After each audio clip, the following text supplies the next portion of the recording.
The future depends on the present generation of children, and in order for them to become great leaders and thinkers, education is the most crucial part of their lives. In order to ensure this, President George W. Bush passed the No Child Left Behind Act in 2001.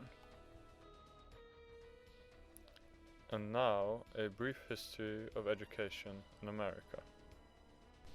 In 1647, the General Court of Massachusetts ordered that the first public schools be built in large towns. This was the beginning of our modern schooling system. Look at all those children excited to go to school. In 1790, Pennsylvania created the first public education system available to everyone, including the poor. But even then, the rich were expected to pay for their education. In 1820, the first public high school was established in Boston, Massachusetts. This furthered the education process for children, as education became available to them at an older age, as well at no cost.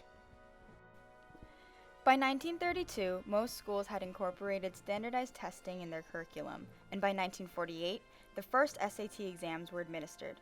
This was the start to testing for further education and inspection on individual students' progress in school. Oh no, SATs! In 1954, the ruling for Brown versus Board of Education was made, making education available to everyone regardless of their ethnicity. This meant both black people and white people would go to school together, even though southern states would eventually resist. In 1965, President Lyndon B. Johnson passed the Elementary and Secondary Education Act, a part of his war on poverty, which funded primary and secondary education while forbidding a national curriculum. In 2001, the No Child Left Behind Act, or the NCLBA, passed under President George W. Bush. Yes, I know he looks somewhat like an elf, but he was the man who got the act passed for the children of America. And now, more about the NCLBA.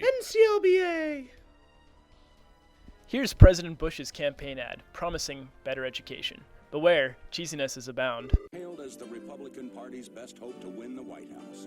As governor, he signed the two largest tax cuts in Texas history. He reduced the growth of state government spending to the lowest in 40 years. He improved public schools by restoring local control, raising standards, and returning to basics. He cut welfare rolls in half, reduced junk lawsuits, and cut juvenile crime 38%. George W. Bush, a compassionate conservative leader, a fresh start for America. In January 2001, President Bush presented the No Child Left Behind Act in a speech. Making sure every child is educated as the President of the United States as well.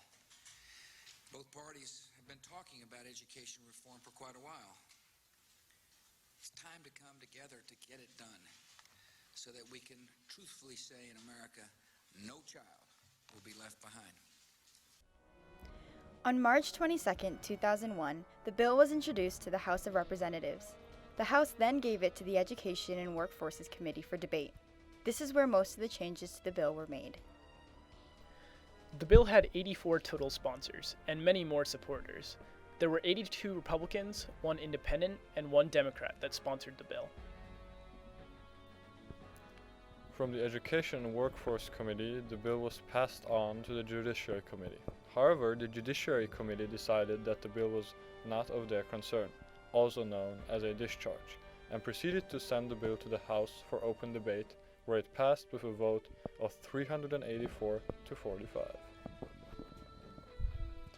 After the bill was passed in the Senate by a vote of 91 to 8, a conference committee was formed to work out the differences between the two chambers of Congress. In December 2001, the bill passed in the House with a vote of 381 to 41, and in the Senate with a vote of 87 to 10, finally sending the bill to the President for his signature. On January 8, 2002, President George W. Bush finally signs the bill, fulfilling his campaign promise for education reform after about a year of debate. The No Child Left Behind Act instituted standardized testing across the country in an attempt to close the achievement gap caused by economic inequality between the children and ensure that all children get a quality education. This new law would hopefully allow more children to go from high school and enter college, or at least be better prepared to enter workforces. They would also be adept in various different fields of learning. It also ensured that teachers would have to meet a certain standard in order to give children the highest quality of education, also causing an uproar from the teachers' union. After 37 years with the Elementary and Secondary Education Act, the No Child Left Behind Act created a massive overhaul in our country's education system, a system that we still continue to utilize today. In March of 2010, only 2 years after his election, President Obama released his own plan to reauthorize the Elementary and Secondary Education Act that is required by law to be created every 5 years. This plan would have brought sweeping reforms to the already in-place No Child Left Behind Act and would have made education a whole different game.